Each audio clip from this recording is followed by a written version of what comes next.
Benome Jodobande Jono Gerat, estimados iranófilos, estimados seguidores de este canal Salman Farsi, bienvenidos nuevamente.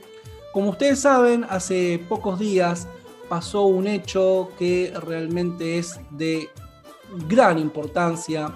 que es la visita del Papa Francisco I a la República de Irak. Y en este caso hoy tenemos un invitado de lujo, tenemos al señor Abdul Karim Paz, el Sheikh Abdul Karim Paz, director de la mezquita At-Tauhid en Buenos Aires, en la República Argentina, siendo esta la primer mezquita de la República Argentina. Además es filósofo por la Universidad de Buenos Aires y es teólogo por los seminarios de la República Islámica de Irán. Es una persona que concentra en su saber conocimiento de Occidente y de Oriente, que escribió una obra de la cual luego vamos a hablar, que se la recomendamos, que la pueden adquirir con nosotros, que es Los sacerdotes del tercer mundo, encuentros y diálogos entre el Islam y el cristianismo. Y le vamos a preguntar a él acerca de este suceso tan importante. Sheikh, salamu alaikum, bienvenido, la paz sea contigo. Alaikum assalam wa rahmatullahi wa barakatuh. Gracias, Yanda, muchas gracias, Hassan. Muy bien. Bueno, cabe destacar que Irak es la cuna de la humanidad. Es la cuna de la cultura humana y su capital, como su territorio, tiene una profunda conexión con la historia de Irán. De hecho, una de las capitales más importantes de varios imperios de la civilización irania, Ctesifón, está emplazada en la que hoy es la República de Irak y muy cercana a la actual capital, Bagdad, que siendo Bagdad también una palabra de origen persa. Nos gustaría preguntarle al Sheikh Abdul Karim Paz cuál es la importancia de Irak, no solamente en términos antropológicos, históricos, sino también en términos teológicos, en términos de la historia sagrada. Que nos cuente, señor Abdul Karim Paz, acerca de esto un poquito, por favor. Bueno, Bismillahirrahmanirrahim, Allahumma salli ala Muhammad wa alihi tayyibin at-tahirin. En el nombre de Dios, el clementísimo, el misericordiosísimo, la bendición y la paz sean con los profetas Moisés, Jesús, Muhammad, entre ellos, y la familia purificada del profeta. Con respecto a Irak y toda la zona de Mesopotamia, el río Éufrates y el Tigris, y toda esa zona, en algunos dichos hay que el paraíso terrenal, digamos, el lugar donde descendieran Adán y Eva,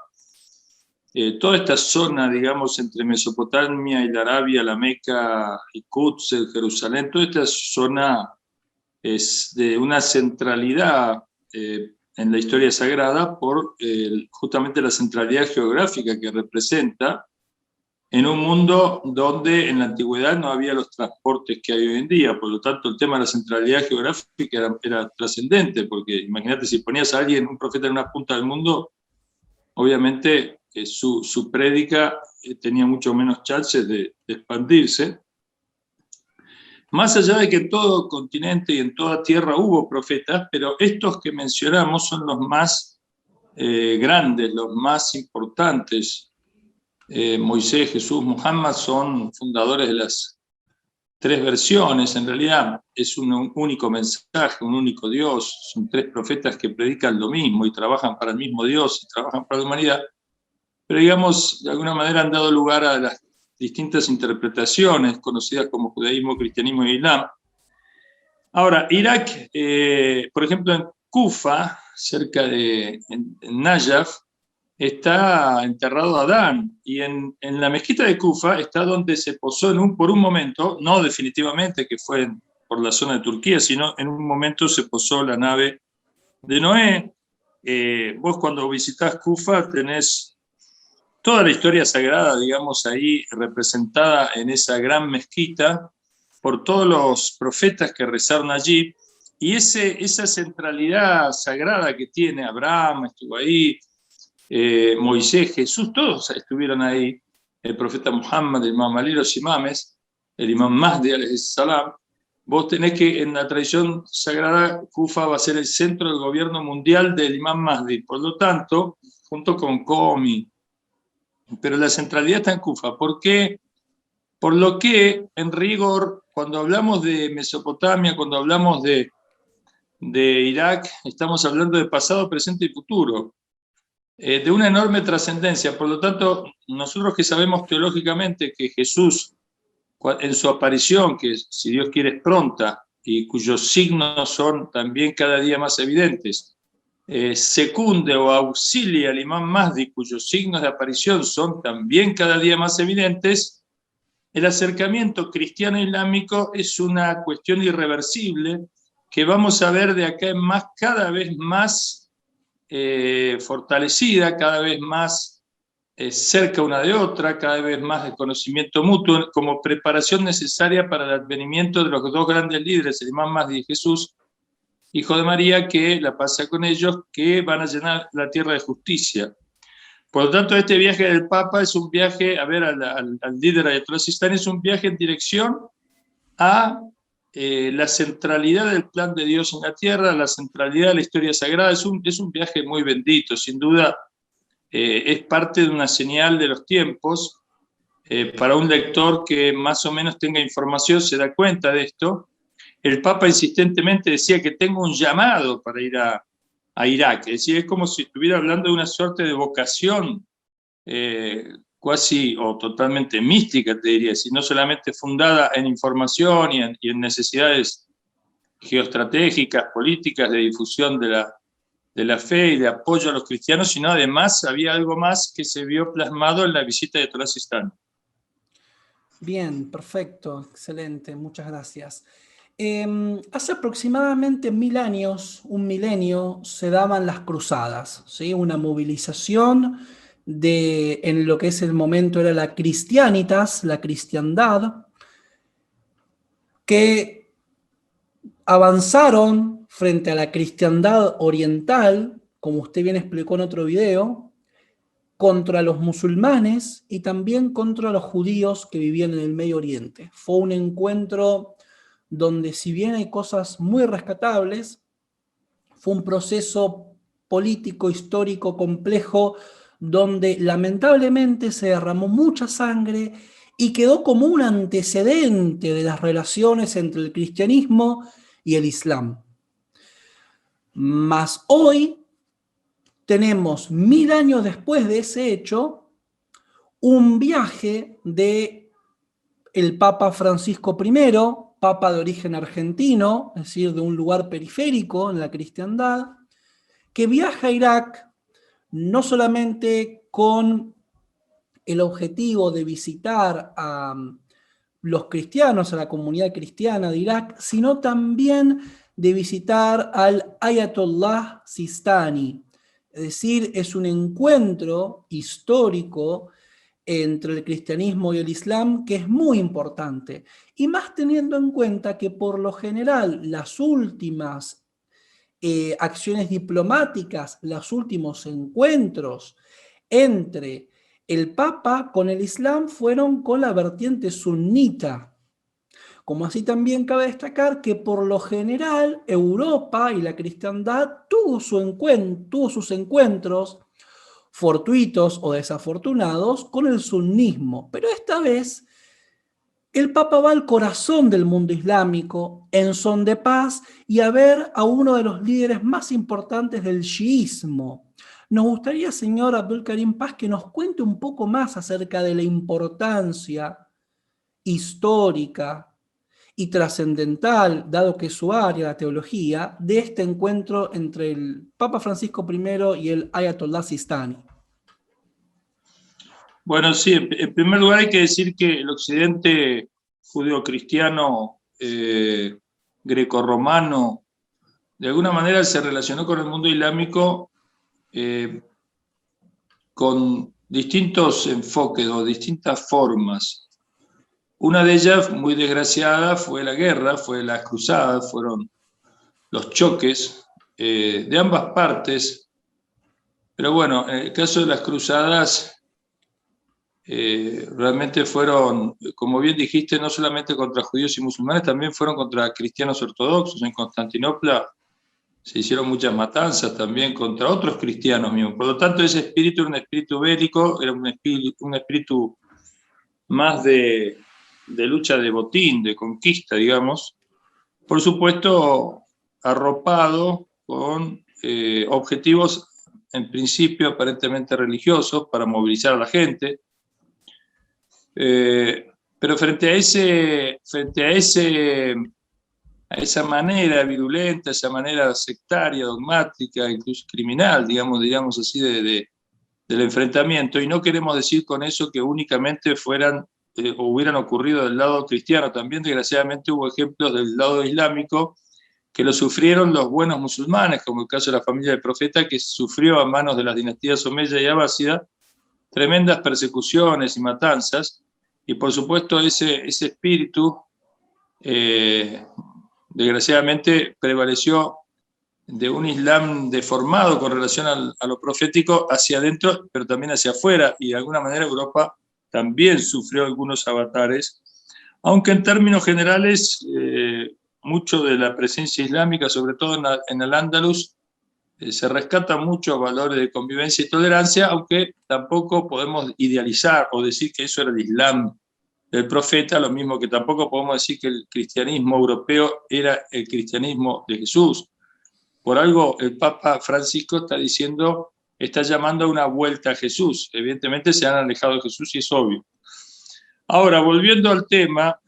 hay otra manera, otro enfoque, más allá del comercial, del cultural, digamos, en términos generales, de los encuentros y convivencias, que en la mayoría de los casos ha sido pacífica, porque vos sabés que la historia, las noticias son las malas, las buenas, ¿viste? No generan mucha noticia. Y hubo una cantidad de encuentros, de intercambios, de cultura, de ciencia, de traducciones, de traductores, de pase de libros, de ciencia, de conocimiento, que en realidad te diría que las cruzadas son un punto en un océano de convivencia bastante buena y pacífica, como ocurre hoy en día,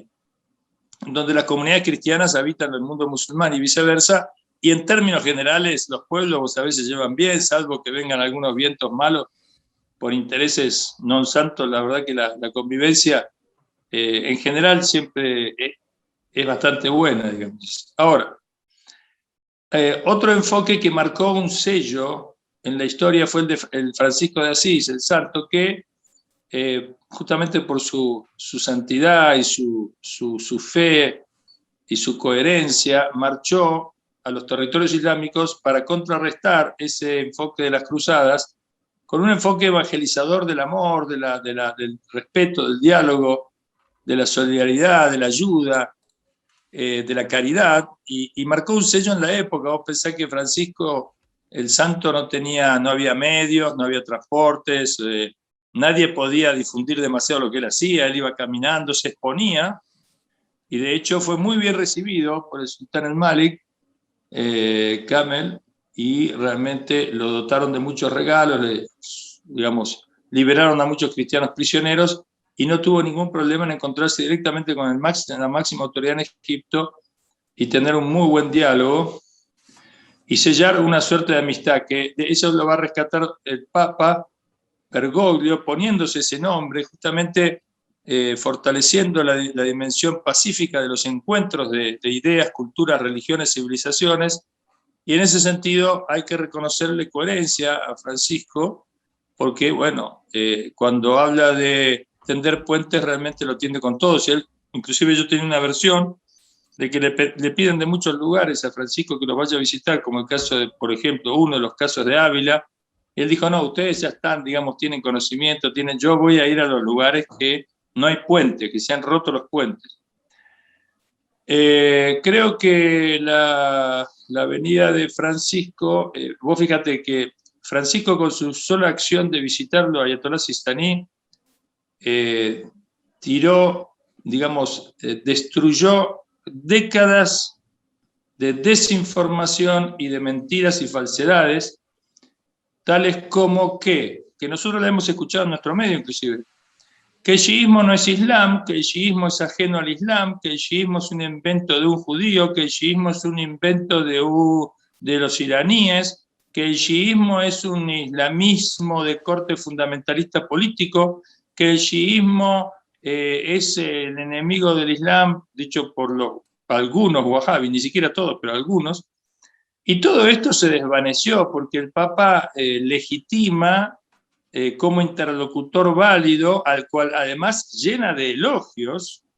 porque lo llena de elogios el Ayatolá Sistani, bien merecidos por el Ayatolá Sistani esos elogios, como un hombre, bueno, de una gran sabiduría. Francisco dice, es un hombre de Dios, basta estar en su presencia. Cualquiera que vea las imágenes de ese encuentro, va a ver, por un lado, la humildad de Bergoglio Francisco, que a nosotros nos llena de orgullo porque es un argentino y bueno, si bien no digamos que es un tema, no queremos caer en un chauvinismo, pero sí es un orgullo para nosotros, tanto que nos criticamos y nos critican, bueno, también es hora de reconocer estos valores, ¿no? Ese espíritu de ir solidario, de ir y generoso. Vos fíjate que Francisco nos dijo, bueno, nos encontramos en un punto medio, que nos movamos las dos partes, viste, que quede mitad y mitad. No, él se fue a Nayaf, se fue a la casa de Ayatolá Sistani,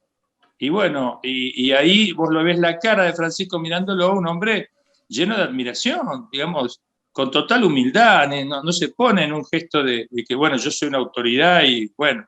la autoridad, no, casi te diría, si vos ves con profundidad las imágenes del encuentro, casi te diría, sin faltar el respeto, al contrario, considerándolo un elogio, a Francisco lo ves como un admirador, realmente como un admirador, sin tapujos, sin disimulos. Por supuesto que Ayatolá Sistani tiene condiciones extraordinarias, bueno, podemos hablar de eso, pero sería para largo, pero se podría hablar mucho de eso. Lo cierto es que de ahora en más, los enemigos del Islam y del chiismo, como el corazón del Islam, como el núcleo vivo, profético del Islam, el núcleo puro, dice el Imam Khomeini, lo describe como el Islam puro de Muhammad, porque es el Islam de Ahlul Bayt, que el Corán dice, no os pido recompensa a cambio de misión, salvo el amor a mi familia. O sea, el chiismo es el amor a la familia, la obediencia a la familia profética, no por ser familia, porque el Corán maldice a Abu Lahab, que es tío del profeta. O sea, no es un concepto sanguíneo, digamos así, familiar, dinástico o monárquico, todas esas otras falsedades que se le adjudican al chiismo, sino es puramente de virtud y de piedad. El Corán dice, no hay diferencia entre el hombre y la mujer, sino por la piedad, es decir, el mejor de vosotros es el más piadoso. Por lo tanto, el yeshiismo es el mensaje de los mejores, que es la familia del profeta. Y el profeta, y el Corán, que no se separarán jamás. Entonces, en rigor, el yeshiismo es una unidad. Ahora la quieren dividir, quieren decir que Ayatollah Sistani es bueno y el otro líder de Irán es malo, que Sistani no es iraní, que Sistani representa el Islam, digamos, civilizado, frente al otro que es sectario fundamental. O sea, ahora están obligados a partir el chiismo, de alguna manera una falsedad muy grande, y decir que uno es bueno y el otro es malo, cuando en rigor, y termino con esto, en rigor el chiismo es una unidad, y Ayatollah Sistani trabaja en profunda coordinación con Ayatollah Khamenei, Irak con Irán, y Irán con Irak, y eso lo podríamos fundamentar en muchas acciones conjuntas y en una unidad realmente muy importante, muy trascendente, que ha logrado su primer gran conquista, y es ser reconocido oficialmente, y ya todo lo que digan los wahhabis, los ignorantes,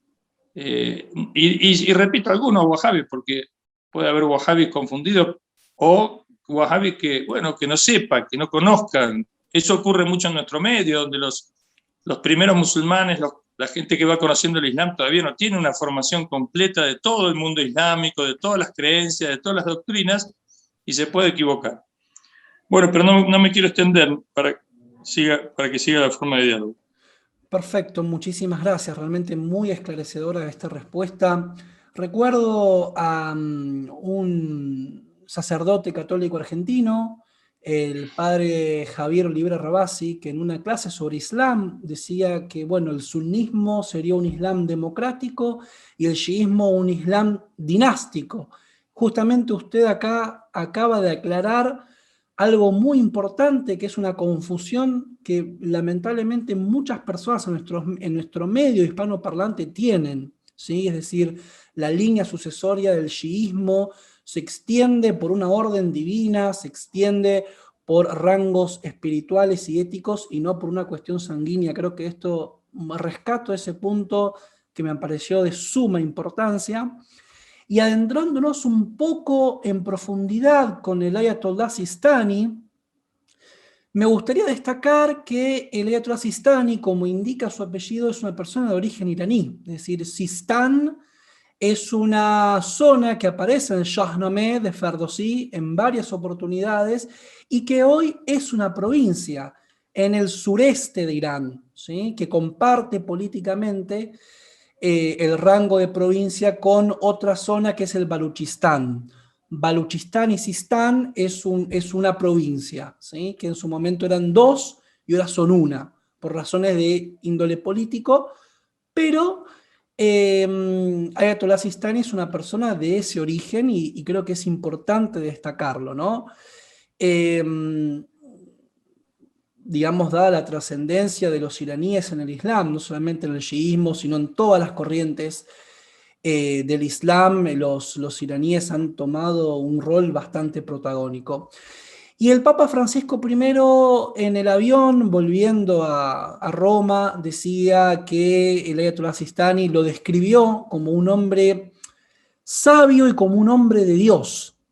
Te pido, querido Sheikh Abdul Karim Paz, que nos cuentes un poco del concepto de marjaía, el rango que tiene el Ayatollah Sistani, su carrera y su influencia en todo el mundo islámico, sobre todo en los últimos conflictos que ha tenido Irak con este grupo sedicioso, herético, heterodoxo denominado ISIS. Bueno, mira, Ayatollah Sistani es una figura fundamental en el chiismo. Vamos a explicar un poco para que se entienda esta unidad que nosotros mencionamos en el chiismo, lejos de la propaganda que intenta ahora separar a Ayatollah Sistani de Ayatollah Khamenei. Vamos a decir lo siguiente. En principio, cuando Irak estuvo a punto de caer por las fuerzas takfiríes que llegaron hasta Bagdad, el sistema de poder iraquí pidió ayuda en principio a Estados Unidos, que se las negó, no se las negó abiertamente, sino que le dio largas, porque Estados Unidos evidentemente detrás de escena apoyaba al ISIS, y con la idea de poner, digamos, de fortalecer la toma del poder por parte del ISIS para después atacar a Irán. Ese era el plan. Entonces, ante los pedidos del líder kurdo, del gobierno iraquí en Bagdad, etc., de aquellos que creían que Estados Unidos realmente luchaba contra el ISIS, digamos que de alguna manera los iba a ayudar, Estados Unidos le dio largas, y cuando vieron que todo estaba por perderse, de hecho Mosul cayó y nunca intervino Estados Unidos, al contrario, intervino pero apoyando al ISIS, entonces se dirigieron a Irán. Y Ayatollah Khamenei, con las fuerzas de Quds y con todo el apoyo material y espiritual, entró en escena inmediatamente, y el mártir Soleimani fue a Irak, organizaron las milicias populares, pero para que las milicias populares tomaran forma y contenido y la gente se volcase abiertamente a esa orden, a esa variable, digamos, a esa estrategia de defensa, era necesario que un líder amado en Irak, seguido en Irak, apoyado por los iraquíes, diera la orden. Los iraquíes son muy orgullosos, todos estos pueblos son muy orgullosos, y en principio, por supuesto que algunos consideran a Ayatollah Khamenei un líder universal en el chiismo, y entonces basta la orden de Ayatollah Khamenei y es suficiente. Pero era necesario completar ese llamado con alguien que tuviera una enorme aceptación en Irak, y ese fue Ayatollah Sistani, que da la orden conjuntamente o en coordinación con Ayatollah Khamenei, da la orden de la fatwa del jihad, es decir, le ordena al pueblo, al musulmán, a armarse para defender su pueblo, su familia, su tierra. Y entonces millones de personas se alistan inmediatamente, pero los jefes tribales se agolpan en los cuarteles, no tenían armas suficientes, Irán le manda armas y chao, se acabó, digamos, el ISIS, comienza la resistencia y comienza la recuperación de Irak. Esto muestra, por un lado, el enorme rol de Irán, pero por otro lado el enorme rol de Irak, porque, digamos, Irán tampoco, digamos, digamos, es una unidad, es decir, son fuerzas que se coordinan en el momento exacto y actúan en conjunto, unidos, y vencen a un enemigo tremendamente poderoso, que tiene a la OTAN detrás, nada menos, que tiene a las monarquías regionales, a Israel detrás. Es decir, era un enemigo muy, muy peligroso y fue vencido. Esto por un lado. Por otro lado, lo que vos decís del Marja'ía, o de la referencia religiosa, bueno, Ayatollah Sistani es un gran líder en el mundo chiita, tiene seguidores en todo el mundo, Estados Unidos, Europa, Canadá, Japón, la India, África, América Latina, etc. Y este es un hombre que,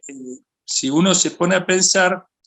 ve las imágenes del lugar donde vive en Najaf, cerca del santuario, a pocos metros del santuario del Imam Ali, donde está enterrado también Adán y Noé, y él vive de una manera tan simple y se sienta en el suelo. Ese lugar que se sentó para recibir al Papa es nada más que por el Papa, digamos, él si no está en el suelo, si no tiene muebles, no tiene comodidades, digamos, vos pensás que hacen a veces 40, 50 grados de calor ahí, o sea, realmente es un hombre muy humilde, pero que al Papa le llamó la atención, un hombre que tiene riquezas de todo el mundo, que distribuye en hospitales, escuelas, centros de estudios, investigaciones, apoyos de todo tipo, maneja millones y millones y millones de dólares. O sea, este hombre podría vivir tranquilamente en una torre, ¿no? Toda custodiada, inteligente, de último modelo, podría viajar en helicóptero de aquí para allá. Es decir, es un hombre que tiene ese nivel de dinero si lo quisiera, digamos, usar para fines propios. Entonces, un hombre así, que digamos, se desprende absolutamente de todo, que no recibió a ningún norteamericano durante toda la ocupación, que no apoyó el ataque de Saddam a Irán, y que el único resquicio que le quedó para oponerse a ese ataque de Saddam y a los norteamericanos fue, digamos, tomar una prudente distancia de asuntos políticos que le hubieran significado el martirio inmediato, como le sucedió a muchos líderes iraquíes. Y de alguna manera se puede decir quizás que, bueno, que fue alguien que se reservó, Dios lo reservó para una acción conjunta con la revolución islámica y con la resistencia, muy necesaria. Por lo que le facilita al Papa, al visitarlo a él, entrar en el núcleo chiita por una puerta accesible, digamos así, porque el Papa, por más que quisiese, no están dadas las condiciones hoy para que vaya a visitar, por ejemplo, a Ayatollah Khamenei, porque el Papa, por el solo hecho de haber visitado a Ayatollah Sistani, que digamos está es un hombre que custodia las fronteras, si se quiere, del chiismo en un aspecto, este hombre, el Papa recibió unas tremendas críticas y unos ataques muy virulentos. Se lo llamó apóstata, se lo llamó alguien que, digamos, ha vendido el catolicismo, etc. Por supuesto, él se defendió con mucha altura, y tiene quienes lo defienden en el catolicismo con mucha altura, porque un católico coherente sabe que, digamos, un papa no es una cuestión menor, es la máxima autoridad, es elegido colegiadamente. O sea, es decir, la verdad que en ese sentido el catolicismo es un ejemplo, porque los cardenales de todo el mundo deciden, analizan, discuten, debaten y eligen. Y realmente es algo extraordinario, es algo digno de ser elogiado. Es decir, que un cardenal de África, que un cardenal de América Latina, que un cardenal de Asia, que un cardenal de Europa se sienten en una mesa de igual a igual a dialogar, y bueno, es bastante bueno, ¿no? O sea, realmente bastante universal, bastante católico, y por lo tanto los católicos que están en contra del Papa, bueno, no se entiende, digamos, estar a favor de la Iglesia y estar en contra de una Iglesia que bastante democráticamente elige a su representante. Bueno, una mezcla de democracia y también de autoridad legítima o autoridad tradicional, digamos, de los superiores también. Pero lo cierto es que, bueno, la mayoría de los católicos apoya al Papa, le reconoce su carácter de misionero de la paz. Y por supuesto, termino con esto, esta misión de paz del profeta, del Francisco, es posible gracias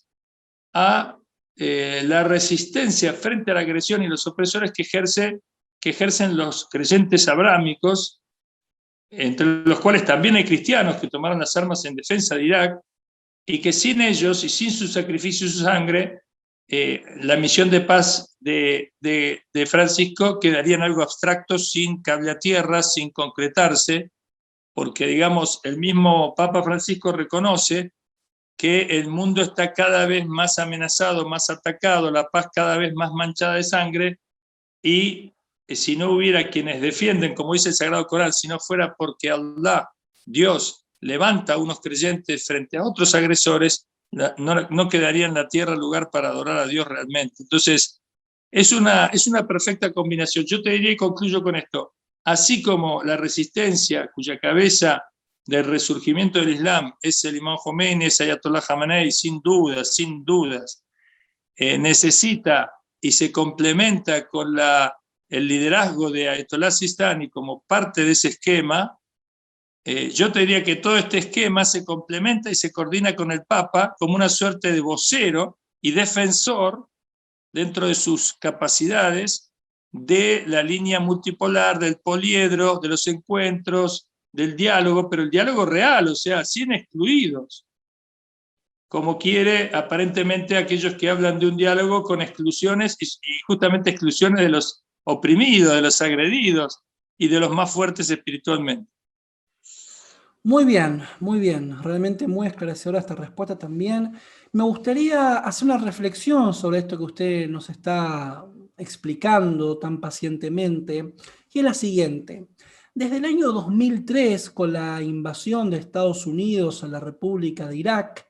se da un proceso donde mueren millones de personas. Y en esa gran hecatombe demográfica hubo ciertos sectores que fueron especialmente damnificados, como es el caso de los cristianos, que no solamente sufrieron como digamos, la generalidad de la sociedad iraquí, la invasión de Estados Unidos, sino que también con la llegada de grupos extremistas como ISIS, fueron especialmente perseguidos, expulsados y también duramente oprimidos, ¿no? Para resumir y no entrar en detalles, pero todos entienden de lo que estoy hablando. Y en Occidente se impuso una lógica que es la de que musulmanes oprimen a los cristianos en Medio Oriente en términos generales y no en términos específicos, donde lamentablemente se generan prejuicios contra gente como nosotros y nuestra comunidad, que no solamente no tenemos nada que ver con ese tipo de crímenes, sino que tampoco los apoyamos, sino que también de forma activa y operatoria estuvimos y estamos en contra de semejante opresión. Cabe destacar que si en este 2021 el Papa Francisco I logró celebrar la misa junto con la colectividad caldea en el mismo lugar donde fue amenazado en otra oportunidad por el ISIS, fue gracias a todo esto que usted relató, y en especial a la actividad de los musulmanes chiitas en contra de estos grupos y en contra del imperialismo. Nos gustaría, querido Sheikh Abdul Karim Paz, para determinar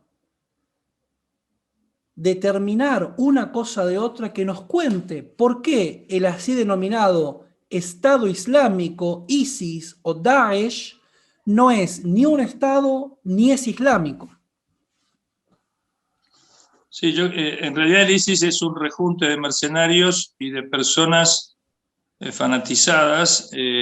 como fuerza de choque, con todo un aparataje detrás, que eran los que le proveían toda la maquinaria bélica,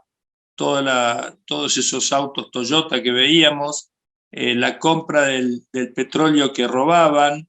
la distribución, el ingreso de dinero, el reclutamiento de occidentales y orientales, todo eso no se podía hacer, obviamente, sin el permiso, y ya más que permiso, digamos directamente el apoyo total de las potencias que, fracasados sus intentos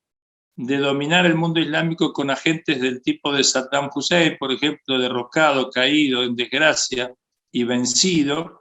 ya no tiene, digamos, verdugos a los que recurrir para que hagan su trabajo sucio, mientras ellos muy bien perfumados y acorbatados y entrajados, parece, digamos, dar la imagen de una civilización de derechos humanos y respeto a la democracia. Entonces, no les quedó otro remedio, los reyes no están para asumir esos roles, no son líderes que puedan, digamos, mantener las dificultades de un enfrentamiento en un campo de batalla como eran los militares del tipo de Saddam Hussein. Entonces recurren a toda esta barbarie de gente sin cultura, de gente que es extraída de las cárceles, que es sobornada, que es pagada, y que forman esa punta de lanza visible de un iceberg cuyo parte oculta es mucho mayor y siniestra, pero que se ha quedado sin fuerzas, se ha quedado sin mano de obra. Entonces, la elección del nombre de Estado Islámico es muy pensada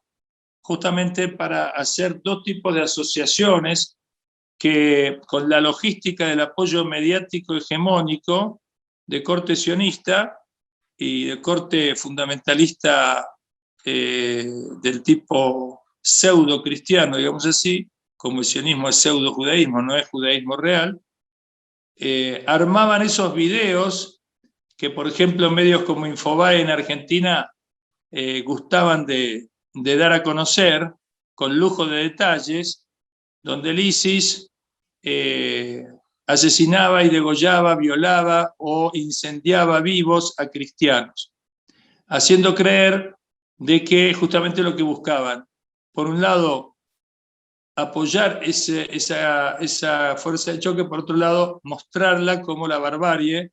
que obviamente una vez que terminado el trabajo sucio que ellos habían planificado, que requería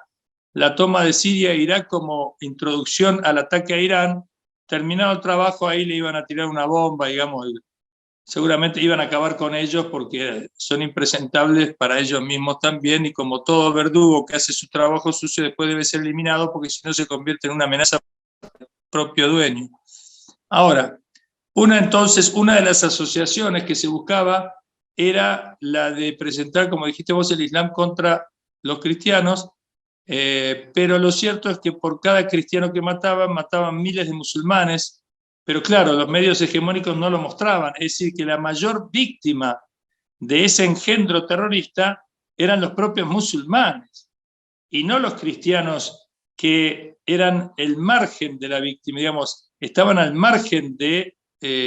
la víctima, porque obviamente son minorías en el Medio Oriente, y por supuesto los musulmanes que conviven con los cristianos desde hace siglos no podían aceptar que en nombre del Islam, que es misericordia, que es caridad, que es bondad, que es racionalidad, que es humanismo, que es creencia en Dios y en el día del juicio donde habrá que dar cuentas, traten así a cualquier ser humano, sea de la creencia que sea. Entonces, esa fue una asociación que se buscó implementar, Islam contra cristianismo. La idea del Papa, obviamente recibido como fue recibido por el gobierno iraquí, por el parlamento iraquí, por las autoridades iraquíes, por los jefes tribales iraquíes, por la religiosidad iraquí, en conjunto y coordinada y unida con los representantes cristianos de Irak, muestran que en realidad, y se lo dijeron los cristianos obviamente, fueron los musulmanes los que nos salvaron la vida.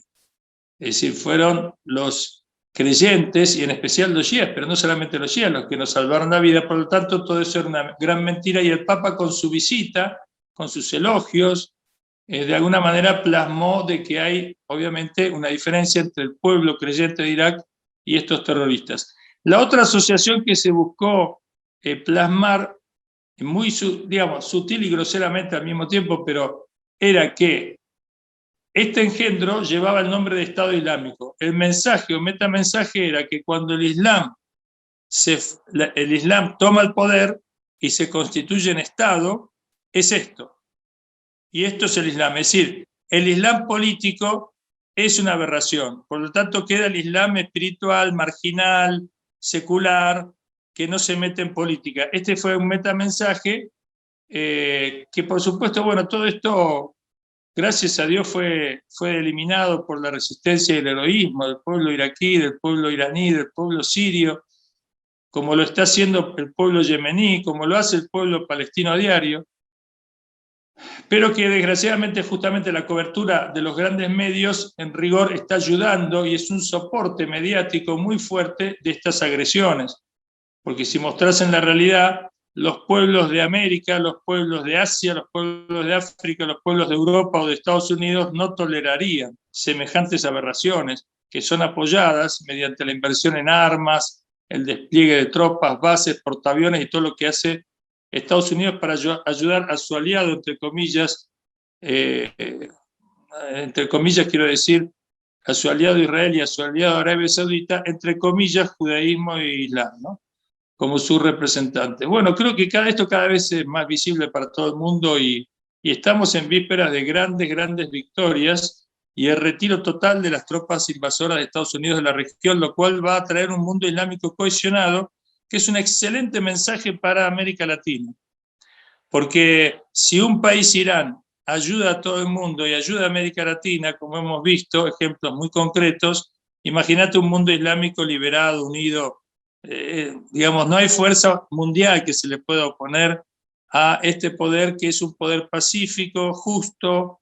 en defensa de los oprimidos. Este es el carácter islámico verdadero cuando se libre de toda colonización. Bien, no caben dudas. Y me gustaría destacar algo para nuestros televidentes en el futuro, que esta versión que usted nos trae tiene un correlato con una monja, una hermana, la hermana Guadalupe Rodrigo, a quien usted ha conocido, donde ella vivió en Siria y comentó de forma puntual y específica que este terrorismo, que estos movimientos intolerantes, violentos, salvajes, tenían como objetivo la totalidad de la sociedad y no un grupo específico, y que la mayoría de los damnificados son y fueron los musulmanes. Es decir, esto que creo que tiene que quedar claro, es decir, las principales víctimas de ese terrorismo mal denominado islámico, entre comillas, y cabe destacar las comillas, son los mismos musulmanes. De forma directa, ¿sí? Por ejemplo, hace poco el atentado de los talibanes a una universidad en Kabul, en Afganistán, donde pobrecitos los estudiantes intentaban escapar y fueron masacrados, sino también por los prejuicios que esto genera de muchos musulmanes en el mundo, que la inmensa mayoría viven de modo pacífico y sin ningún tipo de ideologías del orden integrista, fundamentalista, que lamentablemente hay veces que tienen que dar explicaciones de delitos que no solamente no cometieron, sino que tampoco apoyan. Por lo tanto, creo que esta es una dimensión muy importante de entender. Sin más, no le robo más su tiempo, querido Sheikh Abdul Karim Paz. Muchísimas gracias por su participación. Sin dudas no será la última vez. Volveremos a requerirlo en el futuro. Le deseo lo mejor, sus éxitos. Y si hay algo más para comentar, adelante.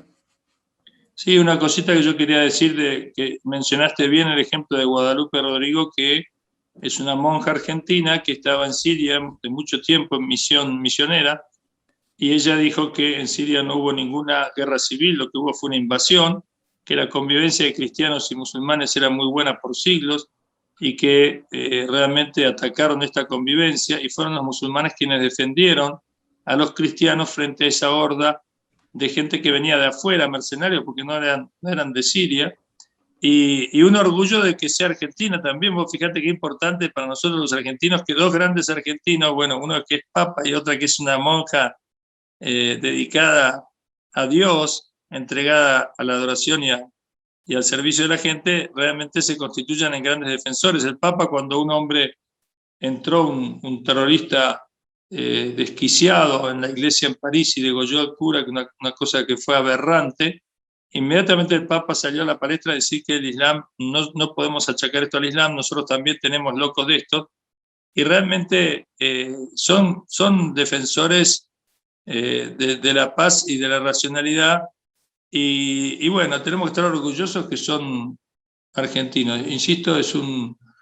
llamado también para la Argentina para que justamente sea pionera en esto de no caer en la trampa, ¿no? La trampa que quiere entender aquellos que quieren prender fuego al mundo, aquellos que provocan o quieren provocar el choque de civilizaciones, el choque religioso, y con los incendios, una palabra muy triste y muy lamentable que hoy estamos viviendo en nuestro país, los incendios solamente benefician a unos criminales desquiciados que quieren construir en las cenizas, ignorando de que las cenizas no van a permitir construir nada y ellos mismos van a ser víctimas de lo que hacen. Así es, no caben dudas. Y me gustaría destacar acerca de la hermana Guadalupe Rodrigo, que ella es parte del Instituto Verbo Encarnado, que es un instituto que representa una corriente muy ortodoxa dentro del catolicismo. Y esto no es un dato menor, no es un dato menor porque la verdad prevalece. La verdad es como el agua que o te moja completamente o te salpica o te avallaza de alguna forma, pero la verdad, tarde o temprano, termina prevaleciendo de alguna forma u otra. Y esto creo que es muy interesante de destacar porque sin lugar a dudas, incluso desde nuestro instituto Salman Farsi, justamente Salman Farsi fue un hombre que tendió puentes entre dos mundos, el iranio y el islámico. Es muy importante generar conexiones, generar vínculos y ver que el otro no está tan lejos de uno como uno cree. Claro, exactamente es el trabajo opuesto a aquellos que destruyen los puentes, incomunican a la gente, levantan muros